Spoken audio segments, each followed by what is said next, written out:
Bonsoir à tous et bienvenue dans le 18h, mini-sommet de l'OTAN. Cet après-midi, le nouveau quartier général de l'Alliance Atlantique à Aron a été inauguré. C'est ce qui explique la présence des 29 chefs d'État et de gouvernement à Bruxelles, dont Donald Trump ou encore Emmanuel Macron.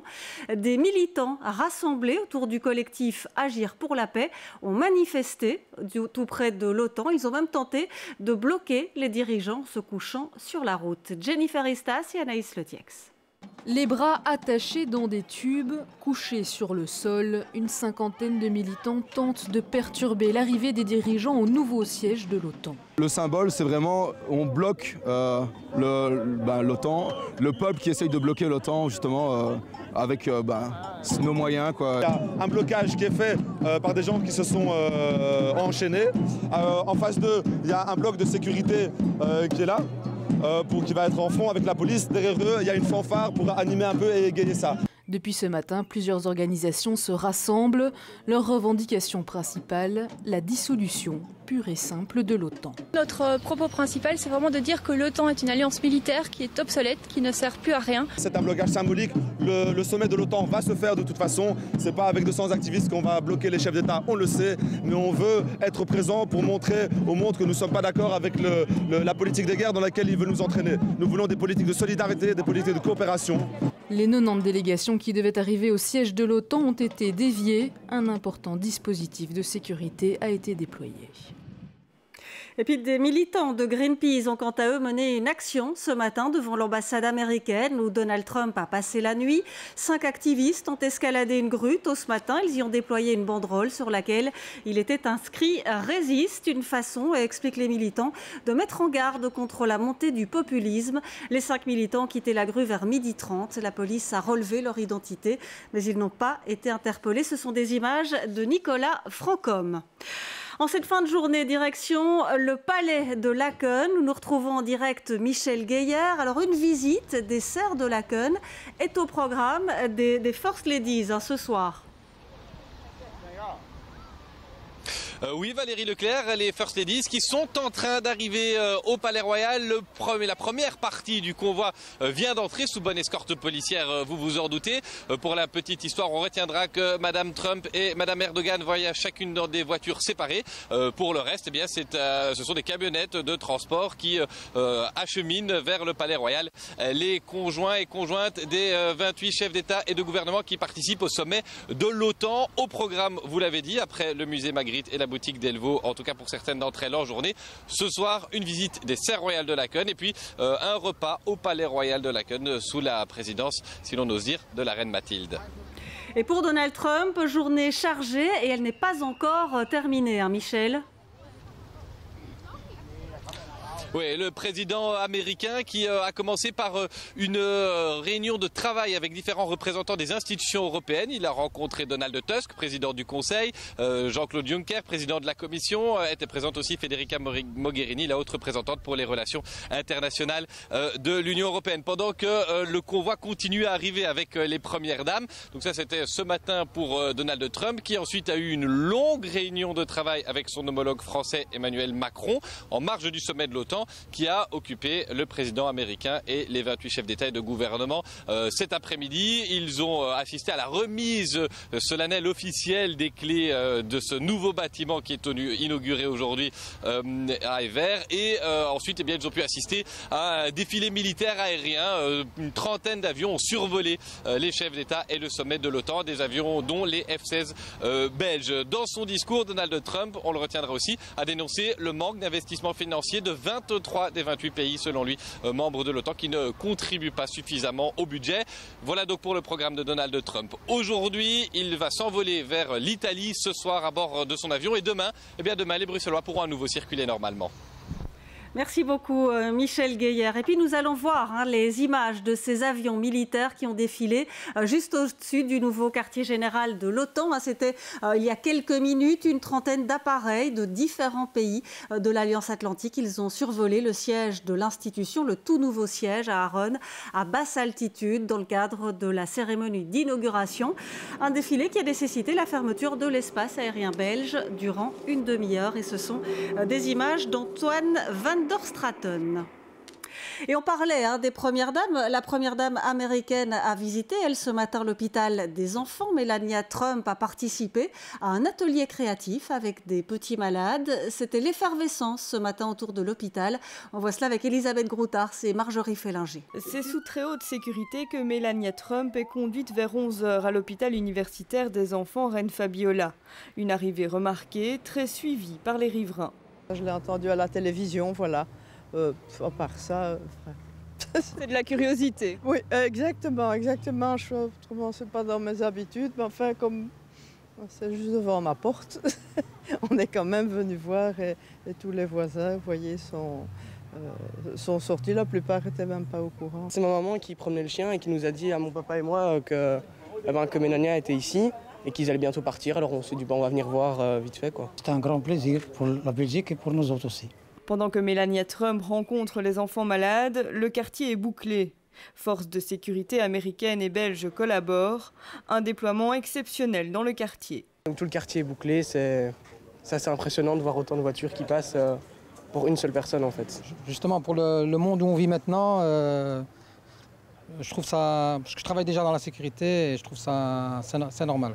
Après 1 heure de visite, Melania Trump ressort de l'hôpital toujours autant escortée et toujours aussi scrutée par les médias.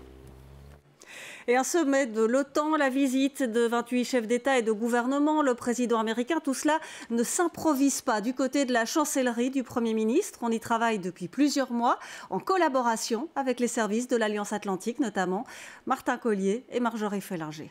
Hier 16h, aéroport de Zaventem, l'avion présidentiel de Donald Trump vient d'atterrir. À son bord, une importante délégation, plus de 1500 personnes, services de sécurité, mais aussi journalistes. Bruxelles en état de siège pour accueillir les 29 chefs d'État. À la chancellerie du Premier ministre, on prépare le sommet depuis plusieurs mois. C'est un très très gros projet qui est porté depuis plus de 6 mois par une équipe OTAN et une équipe belgique avec des représentants du gouvernement fédéral et des entités fédérées.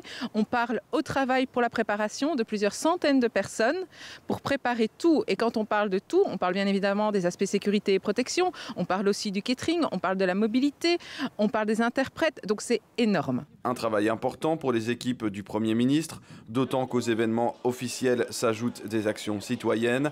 La manifestation anti-Trump, elle, a rassemblé près de 10 000 personnes, des manifestants qu'il faut gérer. On reçoit ces chefs d'État, donc on doit les recevoir dignement avec le respect, on doit être proactif, on doit être réactif, mais on n'est pas censé non plus partager leurs idéaux politiques.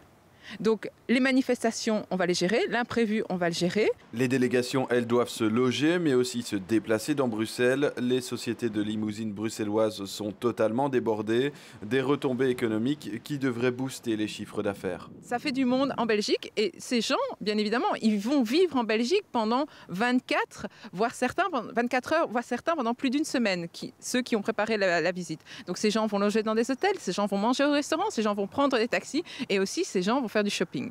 Le sommet de l'OTAN prendra fin cet après-midi. Les chefs d'État devraient rejoindre leurs pays respectifs dans les heures qui suivent.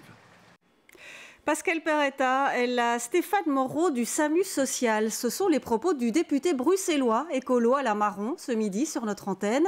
Le député dénonce le manque de transparence au sein du SAMU social et le nombre de mandats rémunérés de Pascal Perretta. Il était l'invité de Jean-Jacques Deleu ce midi dans l'interview. Madame Perretta est présidente du CPS de la ville de Bruxelles. Elle touche déjà un salaire conséquent. Et là, elle est administratrice déléguée. Elle est administratrice déléguée, mais donc elle touche déjà 8 000 € imposables comme présidente du CPS. Elle a 6 autres mandats rémunérés dans des structures hospitalières, etc.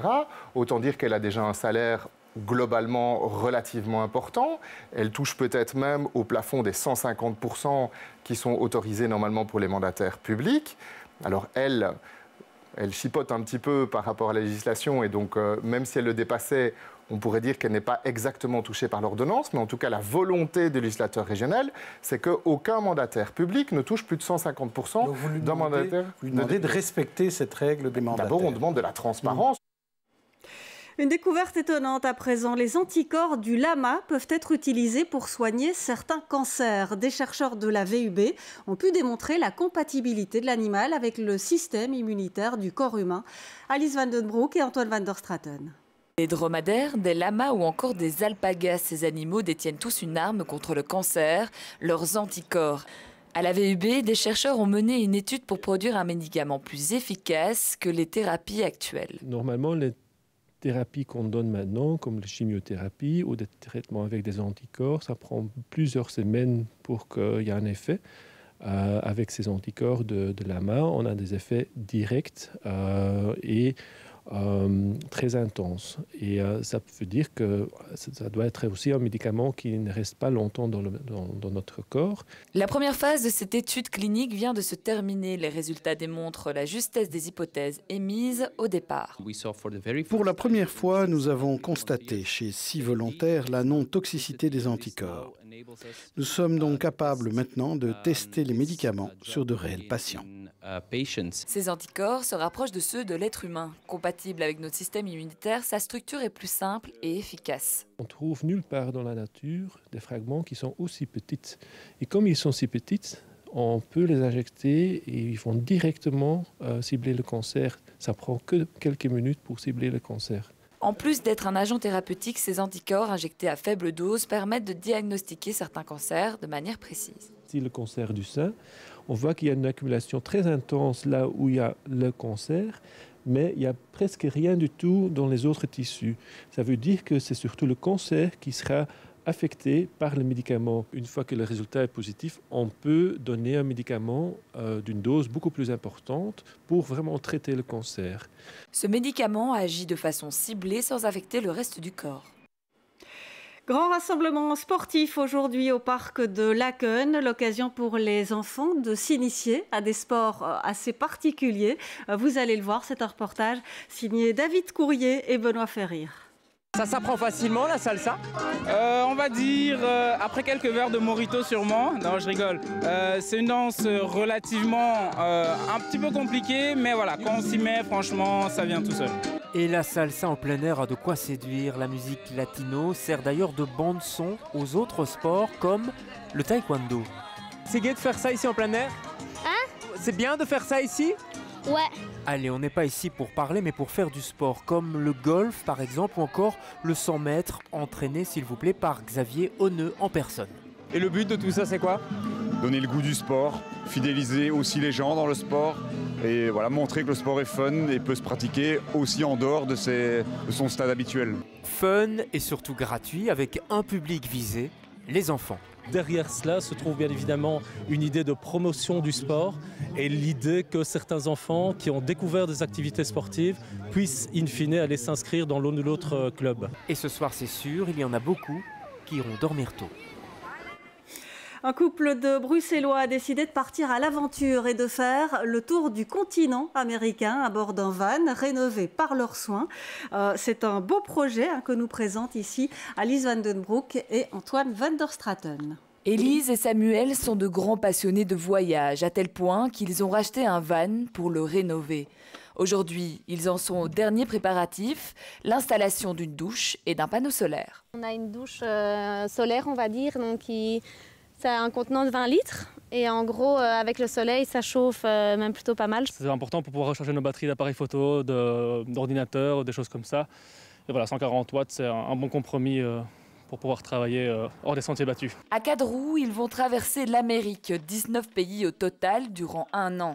Une idée de Samuel qui n'a qu'une envie, voyager en prenant le temps. Le van nous permet de pouvoir se poser où on veut, de dormir où on veut, de rester si on veut X jours à un endroit sans avoir la pression de « Ah, on a un train à cette heure-là, ah, on a un bus qu'on doit prendre pour arriver là, sinon on va rater la correspondance » ou des choses comme ça. Pour financer leur voyage, ils ont économisé durant 2 ans tout en cherchant des sponsors. On a tenté notre chance, on a fait des petites vidéos par-ci par-là qu'on a proposées à certaines marques qui ont été réceptives et du coup c'est avec des meetings, des rendez-vous qu'on a pu négocier partenariat sur partenariat. En échange, ces partenaires recherchent de la visibilité.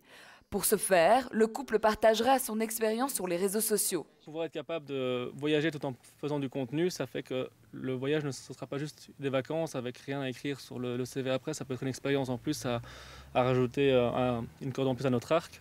Dans quelques jours, le van partira en bateau direction le Canada. Et pour passer la douane, il faut faire briller la carrosserie.